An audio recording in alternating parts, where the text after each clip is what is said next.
we are going to continue our conversation on what it's going to take to manage your investments properly. The thing that I guess this this picture illustrates, is the idea that a lot of times in property management, we get a goldfish and we really need to have a shark present. Now, if you think about this, they're both fish. So, one property management company is going to be, labeled as just like another property management company, but they're different in how they act, correct? A shark is much more aggressive. A shark is a little bit more intimidating. I would say a shark is probably more efficient, and I think that's kind of the theme that I would have you really look to implement with your property management firm that you're going to start or who you're going to hire. It's very important for you to do things like when you're chasing after late rents. Don't always go after the late rents thinking that that's got to be the majority of your business. Start to think about, is this a symptom or is this the root of the problem? If we always in property management go after the symptoms, it'll never get better. We've got to go back upstream and solve the root of the problem. What is the root of the problem? It may not be the right tenant to have in that unit in the first place. Maybe we made a bad decision. Or maybe we have trained this tenant to pay their rent late. I think that is also something that you've got to go back and look. And if that's the case, you're going to have to make a decision on whether you want to keep that tenant or go back and say, are we making that mistake over and over again by way of our tenant selection? Does that make sense? We always take a look at some of the challenges that we have. We need to back up with those, take a look at the root issue, and making sure that we're making changes there. That's what a shark would do to be very efficient with that.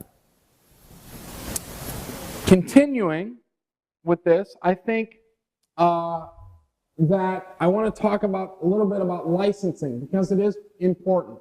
In most states, a real estate broker's license is required for any person or company who, for compensation, number one, leases rental property. Now, every state is different. Sometimes you need a broker's license. Other times you just need to have an agent's license. Some states you actually need an actual property manager's license there. For the most part, they all have to be managed under a broker that has a license. So every state is different. I would be asking the people that you're interviewing what it would take or what type of licensing does it take in that state to be able to manage properties for others. Typically, in most states, you can manage your own property without a license, okay? Typically, in most states, you can manage your own property without a license. You'll also need a license for anybody that lists rental property. You'll need a license for anybody that collects rent. Now, this is going to be the same license, not separate licenses, okay? But these are all activities that are included in that. Negotiates the rental or leasing, or a salesperson, licensed agent working under a broker may engage in such activities. The point I'm trying to make here is to ask the people that you're working with how they're licensed and what is required in the state that you're investing in for property management for other people, okay? All of these make up management activities that typically you're getting compensation on, or if you're hiring a third party, they're going to be compensated on, so they need to be licensed. Okay, so I want to start to talk about responsibilities of a property manager, okay? What type of things should they be doing? This should also be reflective in the communication that you have with them, but also be reflected in the questions and the contract that you have with them, okay? So number one, market your rental property to minimize vacancies and maximize income. How are they marketing your rental property? There's probably several different avenues. The web, Craigslist, apartment rental guides, bulletin boards at the grocery stores, street signs, all kinds of ways that they're going to market. Make sure you find that out. I would also ask them, do they have a current inventory of renters looking to rent units? Do they have a central office that they give a number out and people call that central office looking for rental opportunities? And like we talked about earlier, what is the priority when that prospective renter comes in the door to rent your unit out first over somebody else's? Is there a system in place? Number 2, fill vacancies with the best possible tenant. How do they screen? What's their screening know-how? In other words, are they looking at credit history? Are they looking at criminal history? Are they looking at, are they looking at other types, their job or rental history or anything like that? What is the opportunity of that property manager to really check out the tenant or prospective tenant they're looking to place in your unit? Do they have a criteria or checklist that you could look at to approve or disapprove? That type of thing. Those are some of the questions that you're going to be asking on screening. Another question, do they charge for screening? Is there an application fee? Or do they charge you? For instance, they might not charge the prospective tenant an application fee, but if they're running credit, they may charge you, the owner, for that. It might be a $15, $20 charge. Well, every time they do that, that's going to be a charge to you. So I really want you to make sure that you understand what you're going to be charged for that.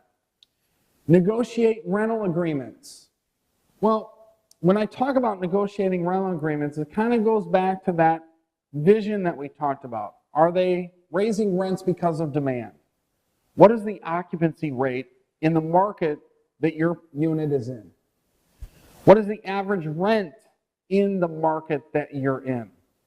What is the average rent in the market that you're in? And finally, do they do market surveys?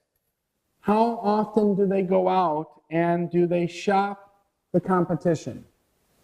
How often do they do that? Do they really know the rental market? Do they have an idea of what's actually going on there? What type of amenities does your competition offer as opposed to you? And I'm saying this whether you have an apartment building or single-family houses. You know, is a pool relevant in your market? Is a backyard or fenced backyard relevant in your market? Will that get more rent than a non-fenced backyard? Those are the type of questions that you should be asking. And how does that play into negotiating your rental amount? Is it $900? Is it $950? Is it $1,000? Is it $1,050? You should be also asking, how can we get in more rent? By putting in, enclosing a carport, we can get $150 more in rent than if we left the carport open.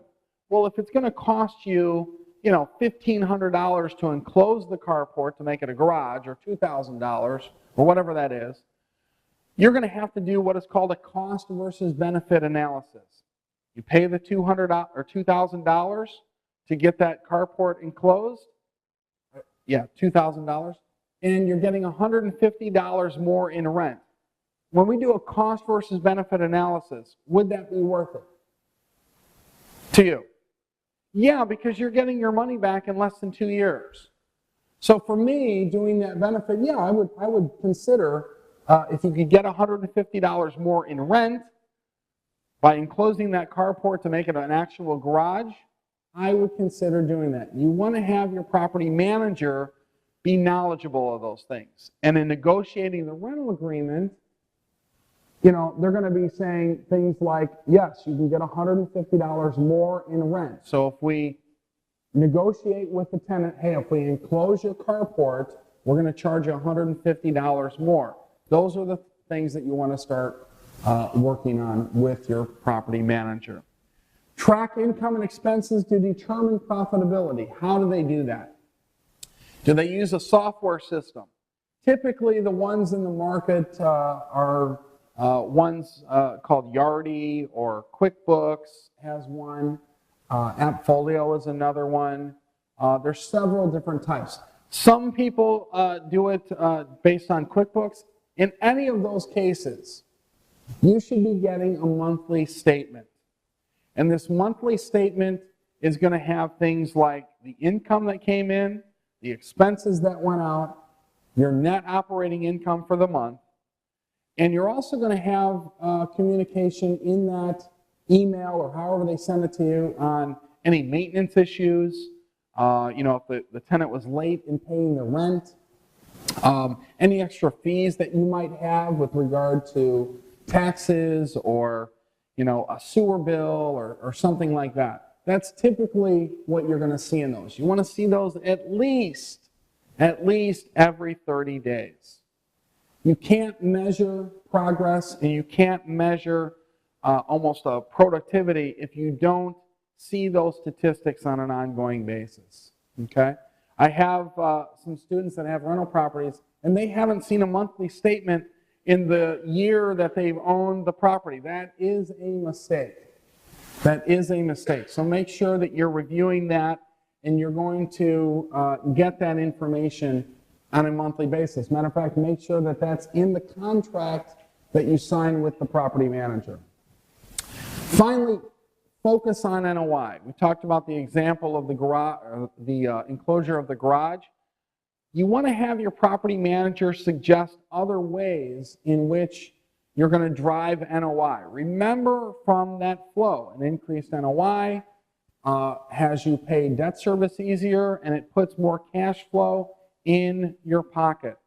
And if you're dealing with 5 units and over, that increased NOI is going to drive the value of your asset. So it's a very important thing.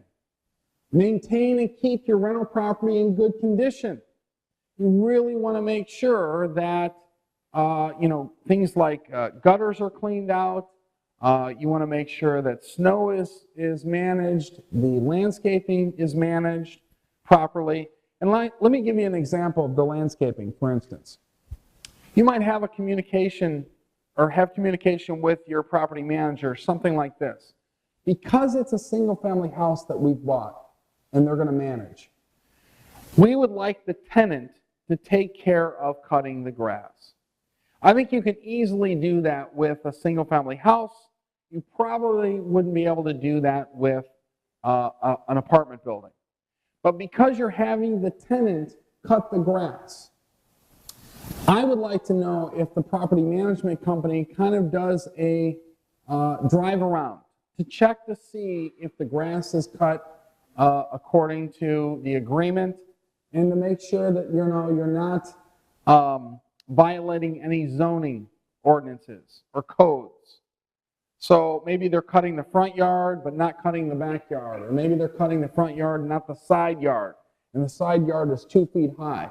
That could cause you to get a zoning violation. So you want to make sure that it's done according to agreement. Okay? Sometimes tenants tend to forget that as time goes on. So I'd want to make sure there was a system to check that. You're complying with federal, state, and local laws, and you're maintaining proper files. I told you earlier, by law, a property management company has to take in that documentation and hold them for a certain period of time. 3 years to 5 years. All applications, all leases, all documentation such as copies of credit reports, things like that. They've also got to be held in a secure area. Now, many states are allowing you to have that material electronically. You don't have to have a physical copy of it, as long as you have an electronic copy. Those are that's why things like Evernote, for instance, you could create a file in Evernote and keep all that paperwork there. And that way you've got it with you at all times, on your iPad perhaps, or other tablet, or your smartphone. Okay? So, but regardless, you've got to keep that documentation for a specific period of time, or at least the property management company does. I also think, while we're talking about that you should have an agreement with your property management company on two things. Number one, that you own all the data, or there's a shared ownership of all the data. Let me explain what I mean. Number one, you want to make sure that the data, such as applications, leases, service contracts, all of that you get a copy of, along with the financials of the property, you get a copy of. And the reason that I'm asking you to do that is, number one, if you ever have to terminate the property management company, you've got all the records, you can forward them to the new property management company, and they'll hit the ground rolling with respect to taking that property over. Number two, you've got a backup system. In case, for some reason, the property manager were to misplace any documents, you've always got a backup system for those. So I think it's a good practice to have. I think it's something that you should have in the property management contract that you have in place.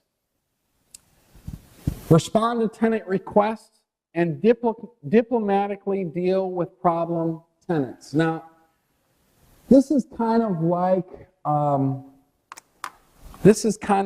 where your personality test that we took yesterday really comes into play.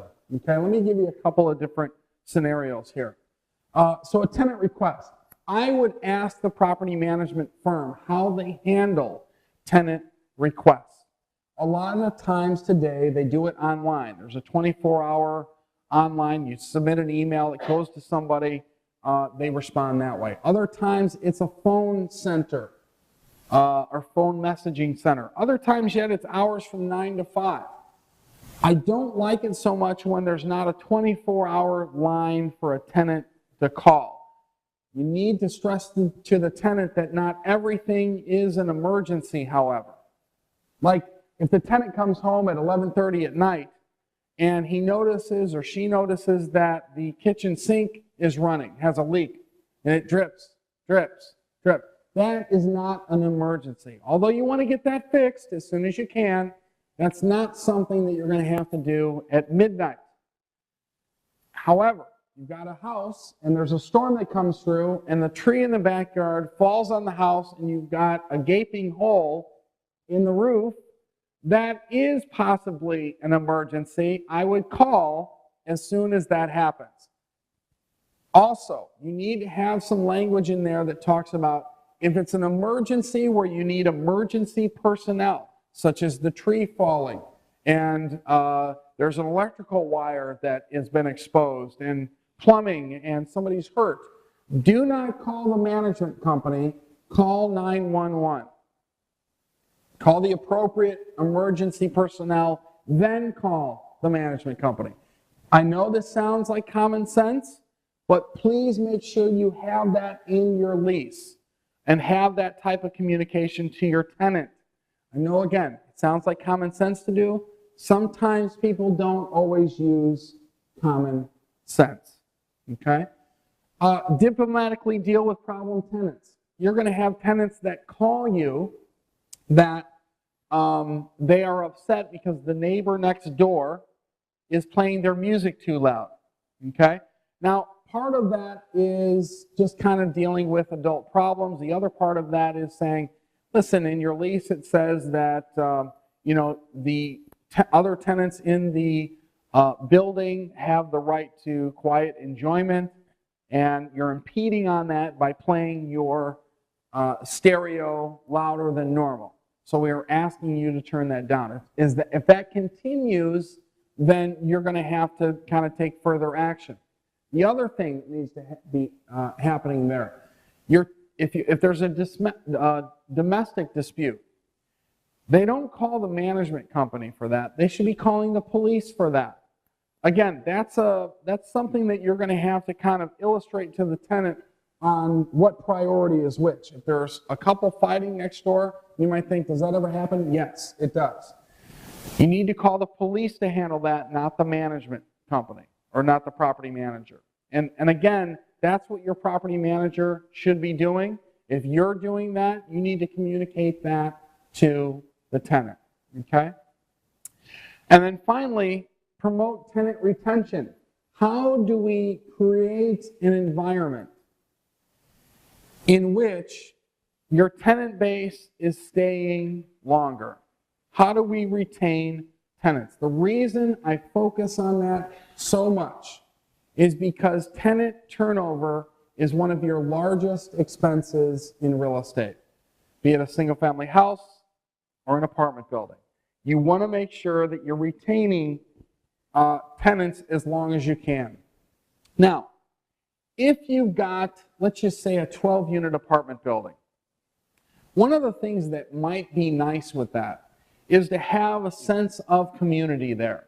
Now, what creates a sense of community? Maybe a newsletter that you email out monthly, maybe a recycling program for all the 12 units. Maybe there's a bulletin board by the mailboxes where you can put, community announcements, or kind of have an apartment building, quote-unquote, garage sale kind of thing. You want to make sure that you're creating an environment where your tenants, when they're thinking about moving, they say, I really like it here. It's a community. I feel safe.